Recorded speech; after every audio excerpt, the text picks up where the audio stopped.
Kantamanto in Accra is arguably the biggest second-hand clothing market in Africa. Here, trucks offload hundreds of bales arriving the previous night from mainly the United States and the United Kingdom. Highly congested markets with several thousands of people displaying second-hand fashions in the open and in wooden cubicle stalls, t-shirts, gowns, bed sheets, trousers, towels, underwear.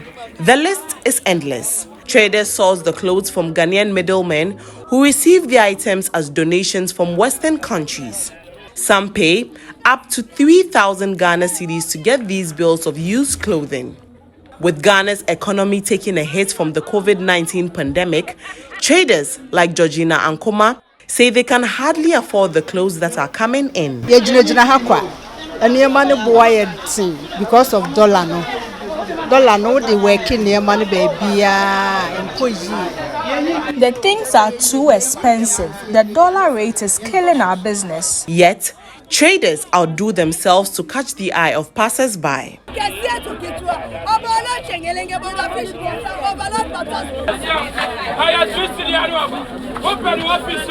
People from all walks of life, the rich, poor, young and the old, all buy from Kantamanto.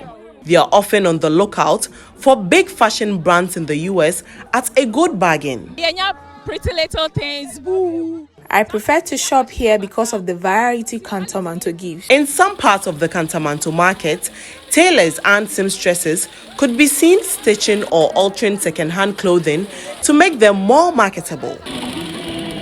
Nana Kojo is one of the many unemployed youth who have found a livelihood in the tie and dye section of the second-hand clothing business. Here, he color washes dozens of used and faded jeans to make them more appealing to shoppers. But despite all these efforts, the majority of traders say they are wallowing in a debt crisis. With the bills, you never know what's in.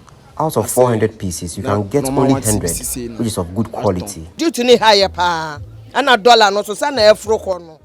prices of the bills keep changing each time we go to make a purchase. How do we make profits?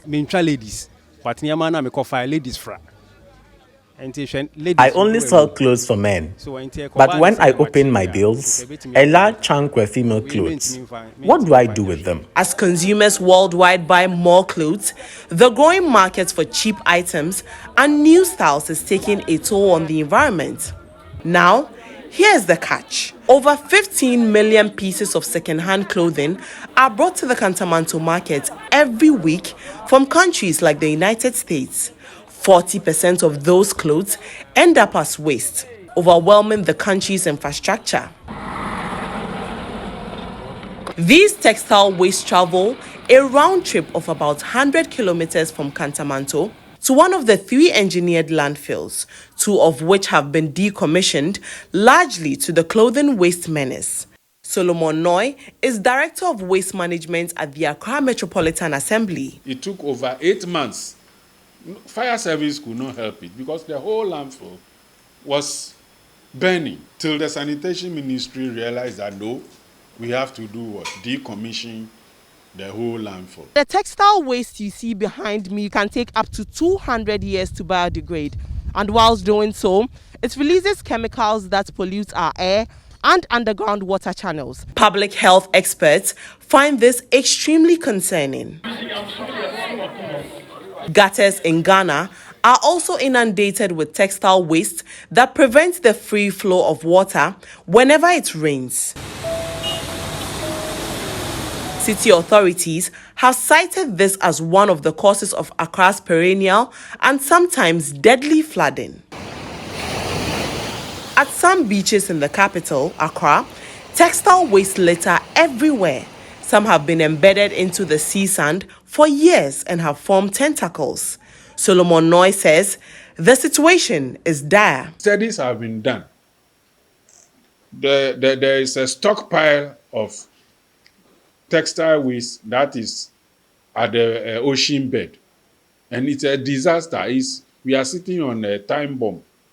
But there is a scientific phenomenon where the ocean will undergo what we call upwelling. It will turn vertically. And when that happens, we are doomed. In 2000, 50 billion new garments were made.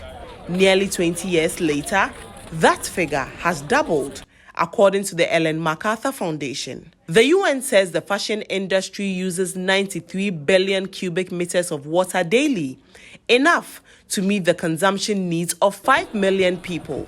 The industry is the second most polluting in the world, responsible for 10% of annual global carbon emissions. Experts are worried the fashion industry's greenhouse gas emissions will surge more than 50% by 2030. And if demographic and lifestyle patterns continue as they are now, authorities fear Ghana's waste management problems will soon get worse and eventually get out of hand. For GH1 News, Nadima Omar Uthman, Kantamanto, Accra.